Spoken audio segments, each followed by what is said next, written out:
So the idea is to bring people out of the jails. The mission of the organization is we will not rest until the last cannabis prisoner is set free. And then beyond that, we need to train these folks to come into the legal market so they don't return to the illicit market. Welcome to another episode of Cultivate. This is a show about you and your journey in the cannabis industry. It's moving fast, but there's room for everyone. Buckle up as we bring you the people and the technology that are blazing the trail. You are tuned into Cultivate, a podcast brought to you by Boveda. We're dedicated to bringing you the people and the technology that are blazing a trail in the cannabis industry. I'm Drew. This is Scott. We got Mark Ross. You've gotten better at these intros. You don't have to look at the paper I'm getting anymore. used to it. Yeah, I don't That's stare good. at the floor either. So Mark Ross is with us. This is an exciting, it's always wonderful when we discover in the cannabis industry companies and individuals and leadership that are taking the bull by the horns and putting their money where their mouth is and making a difference. The Last Prisoner Project is, we did an interview with Andrew D'Angelo at a previous show, and we got the lowdown from him about Last Prisoner Project. We'd love to know more about that. We've got Mark Ross with us from Harvest. Harvest is a partner with Last Prisoner Project. Mark, can you kind of give us the thumbnail about what the cause is and what they're actually doing? Sure. Last Prisoner Project was the brainchild of Steve D'Angelo and Andrew D'Angelo, obviously legends in the industry. And they have felt very strongly for some time that we have in this country alone 40,000 people sitting in U.S. jails, many in states where we have legalized cannabis. Most of those people do not look like the three of us. They are people of color that have been discriminated against. And even after they get out of jail, they have these convictions. So they can't get housing, they can't get education, they can't get jobs, and they can't work in the cannabis industry in most states. So we can't even hire these folks.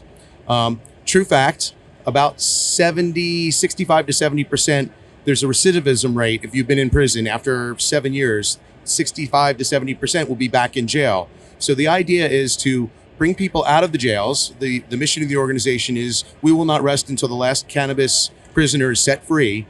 And then beyond that, we need to train these folks to come into the legal market so they don't return to the illicit market. And that's what I work on at Harvest. We're building the prison reentry program and training program for that project. So then would you take those folks that are getting out, going through that training, and then they have the opportunity to apply or work at Harvest?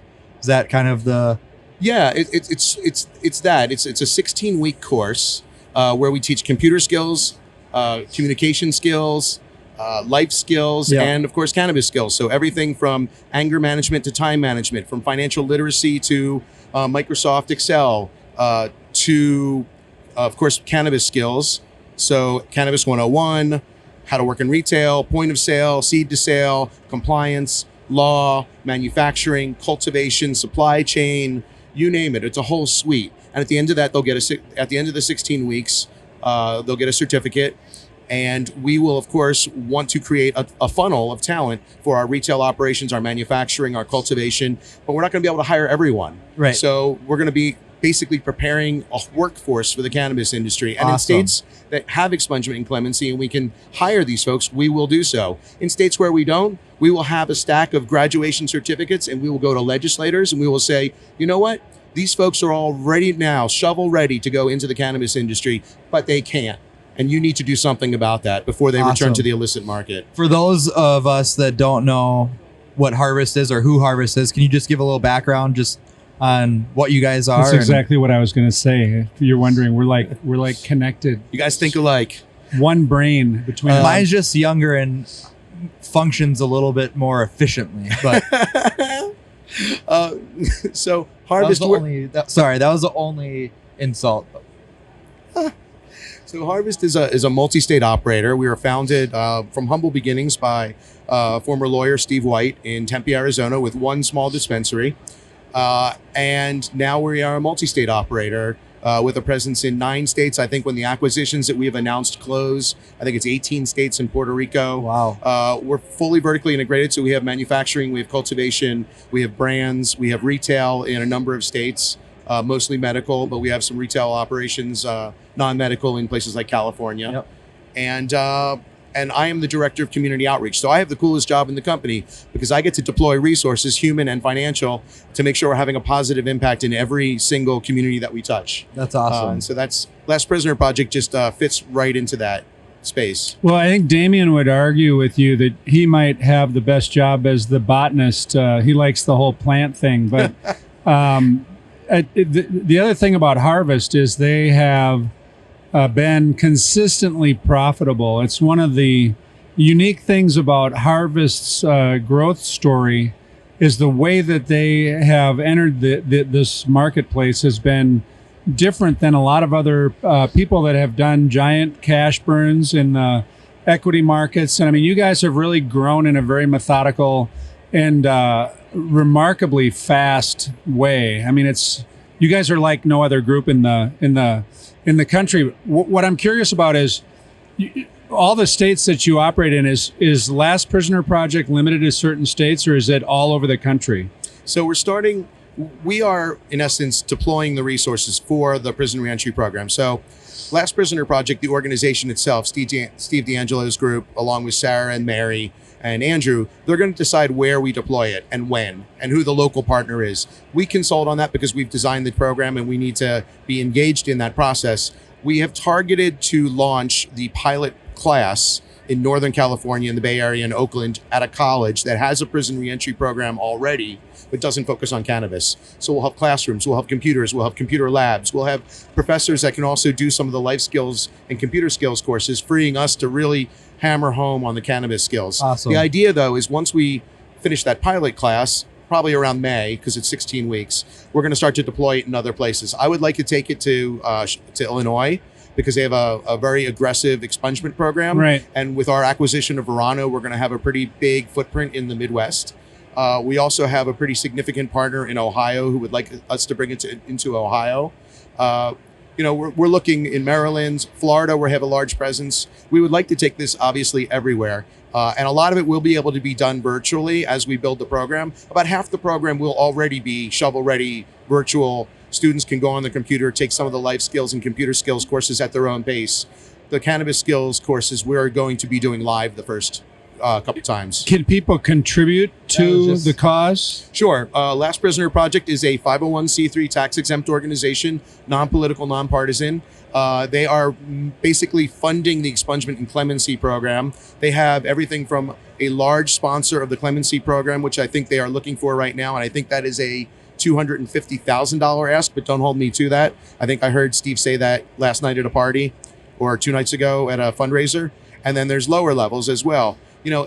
Companies can get on board, whether it's a brand, an ancillary business, a vertically integrated company like Harvest. We need everybody to come along. This is a problem, much like healthcare or education in this country, that no one company or one small group of companies is going to fix it. We need the entire industry behind this issue because it's a wrong... Well, it's a no-brainer emotionally because these are nonviolent offenders whose only crime was that they had in their possession banned substance. They've served a significant period of time.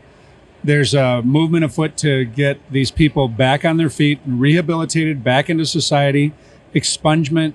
I mean, this is just an act of mercy. It's an awesome thing for the industry to be focused on. And I don't remember quite what the motto is, but it's like people that are doing time for trying to make money for things that people are doing now that are legally making money. So it's an odd, it's that juxtaposition of the way things used to be and the way they are now. I mean, it's high time that people get out of the correction system. What are the biggest struggles that these folks are going through after the fact? So they get expunged, you help them. I mean, what are some of are there ongoing struggles that you're going to help support after the fact, or? Well, yeah, I mean, we hope that by providing such a robust course that provides these life skills and computer skills, that even if they don't go into cannabis, they become entrepreneurs. I mean, my dream for our part of this is we go into prisons, we go into San Quentin, we take people and we put them through this course.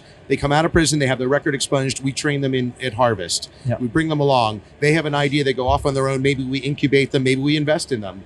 They go off and make $1 zillion, and it's a story on 60 Minutes. Yeah. Really, it's a restorative justice play. It's not just a feel good, this is the right thing to do. It's a restoring justice, a long overdue justice that we need to do. And it's good business. Yeah. It just is. It creates a diverse, very talented workforce of folks that were in the illicit market, as some are saying, the legacy market. Yeah. You guys should talk to the Cash family, at the estate of Johnny Cash, because all the work that he did in prisons, it'd be really cool to see if there wouldn't be a appropriate soundtrack to go along with this Last Prisoner project and this course that you guys are working so hard on. Terrific endeavor for you guys to be involved in. Thank you, Harvest, for taking it on and spending the money and leading the way. I mean, really awesome. Corporate citizenship, the passion that you guys bring to the marketplace, going beyond business and using it to help improve people's lives. I mean, that's just, it's an extraordinary act of leadership in the cannabis industry. It's fantastic. Thank you. I'm in some ways blessed that the stars aligned, that this project just came onto my plate just at the right time as we were building our own learning and development resources for our own scaling, to do our own training for our own employees. When Last Prisoner Project said they didn't have anyone doing theirs and I knew them, I just said, what if we plug and play all this, add some life skills and bring in some instructors that know what they're doing to work with the prison population, and here you go. It's great. That's awesome. I bet I know what your next question is. Okay. Aside from the outreach, is this different? Oh, dude, keep going. Okay, so aside from the outreach, what are some new things that are going on at Harvest? What are your plans for 2020? What's the future look like? I'm glad you asked. I mean, a lot of my job, again, is to make sure we're positively impacting communities, and there are a lot more communities that are coming online for Harvest, especially with Verano and some of the other acquisitions, bringing those workers, integrating those workers into our culture and our workforce, providing volunteer opportunities for them in their own communities, because we know from, especially on the retail side, we have a mostly millennial workforce. Yeah. And we know from all the studies outside of cannabis, millennials want to do something more than a job. They want to come to a company that they believe in and are given opportunities to do things other than their day job. And so my job is to find volunteer opportunities in alignment with our pillars. And we developed our pillars over the last 6 months, which are health and human services, education, and social equity. And so finding ways to get our employees involved in communities, finding community groups that need our help, the ones that are in the community that need the most help, whether it's the Epilepsy Foundation. We just did the entire month of October. We worked with 2 breast cancer awareness groups, one in Arizona and one national one, Libby's Legacy, which is Melissa Etheridge's new cannabis group or breast cancer group. And so we're starting to build partnerships. We just did in November, we did a bunch of events around veterans. So educational events with our medical director, fundraising for veterans. We're having preliminary talks with one of the big 3 veterans organizations, which I wish I could say who it is, but they're so preliminary and they're so skittish about us mentioning their name in anything. They'll take our money and they want to keep talking. And I'm hoping by Memorial Day or Veterans Day next year, we will have a national partnership with one of the big 3 veterans groups. And then we're also talking to Feeding America. Again, November, we're doing food drives in 6 states. Wow. Across all channels: retail, cultivation, HR, corporate, and manufacturing, collecting food for food drives. We're talking to Feeding America. They will not work with cannabis. We are talking with them now about building a long-term partnership with the largest food bank nonprofit in the country. So when you say, where are you going in 2020? These are my goals, to take what Harvest is doing from a business standpoint nationally in cannabis and do it on a nonprofit, community action, Awesome. Impactful social impact platform as well, with some of the biggest groups in the country. Well, you're clearly passionate about it. Oh, it's awesome. So, Mark, if I want to write you a check for $1 million, how do I contact the cause? How do I connect? What are the handles for social media? Can you tell us how to get in touch? You want to write a check to invest in Harvest? Because I can give you that guy's card. But if it's Last Prisoner That'd Project, be Alex, wouldn't it? Alex is my boss. But Okay. no, it would be Jason. Probably. But how do we connect with the charity? What do we Yes. do to push people toward you? Yeah, Last Prisoner Project is at lastprisonerproject.org. You can make donations there. There's some cool swag you can buy. Again, there's sponsorships available. They're really, you can even write a letter to a prisoner. They're doing a write a letter to prisoners Cool. for the holidays Awesome. campaign right now. That's awesome. And you can find that at lastprisonerproject.org. You can find it on their Instagram. You can find it on their Twitter. They're being very aggressive with social media about these campaigns. We can't thank you enough for taking the time to come on Bovetus Cultivate podcast. Tell us about Last Prisoner Project and this great course that the Harvest team is working on to help people reintegrate back into society after they get out of prison. It's an awesome cause, and we can't thank you enough for being at stake in that part of our industry. Thanks and for maybe taking- when you have a location in Minnesota, we can Yeah. work together to do some sort of community outreach. Sounds great. I That'd look be forward awesome. to the day that we're in Minnesota. Yes. Mark Ross from Harvest Health is here with us talking about Last Prisoner Project. We're grateful to have him here. We're excited about the cause. We wish you the best of luck. Thanks, and Mark. you have just consumed another edition of Bovetus Cultivate podcast, bringing you the people and the technology that are blazing a trail. in the cannabis space. Didn't even look at the sheet. At Thanks for Bovetus joining Cannabis. us. Is that where you go? Yep. All social media platforms. Thank you very much. We'll see you again.